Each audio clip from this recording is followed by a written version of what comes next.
Welcome to today's CBN News virtual tour, where you get to see the Holy Land from the comfort of your own home.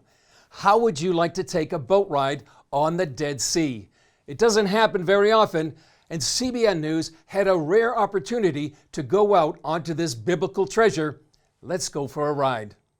Sunrise over the Dead Sea, a soothing atmosphere, biblical landmark, and mineral treasure. It sits on the Great Rift Valley between Israel and Jordan. Fed by fresh water from the Jordan River and mineral springs, it's one of the saltiest lakes in the world. So salty, no fish can survive in it. Nominated as one of the 7 wonders of the world, the water, mud, and atmosphere have healing properties. But all this could disappear. The Dead Sea is dropping at a rate of 5 to 8 feet a year. This blue chair marks where the shoreline was just 4 years ago. That means the lowest point on Earth is getting even lower. The reason is very, very simple. On one hand, there is all the time evaporation of water and the surface is very large. On the other hand, good water from the Upper Jordan were taken for irrigation, to develop agriculture, to develop food for the people, and they stopped reaching the Dead Sea. So the balance has changed. Hebrew University professor Avner Adin says there's only one way to restore the sea. What could save the Dead Sea is actually pouring water into the Dead Sea. Adin told CBN News a combination of solutions is the only way to help. One way, which is the natural one, meaning let the rivers flow into it. Don't take the water from the Jordan, from the other rivers. Let it come back to its natural way. The other way is artificial, meaning making the Red to Dead Sea project come true. Israel and Jordan signed the Red Dead Agreement to make a 140-mile canal from the Red Sea to the Dead Sea.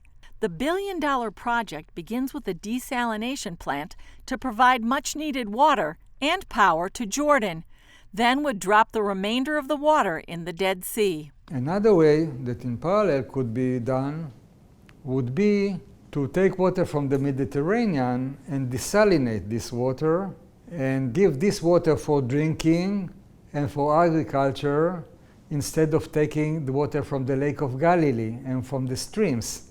But Adin said it's not easy to get governments invested in saving it. That's why activists like Jacob Ben Zaken and Noam Bedin are sounding the alarm. I want to see the Dead Sea restored.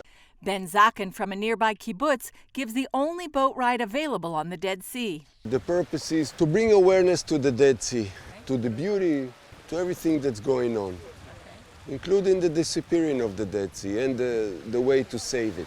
And it's working. Over a year ago, photojournalist Bedin took the boat tour. And that touched me as an Israeli to speak up for this enchanted, prehistorical, biblical place, to stand up for it. These salty pillars or chimneys may be stunning, but their appearance signals trouble. Bedin's photos show the drop in the water level in just 1 year.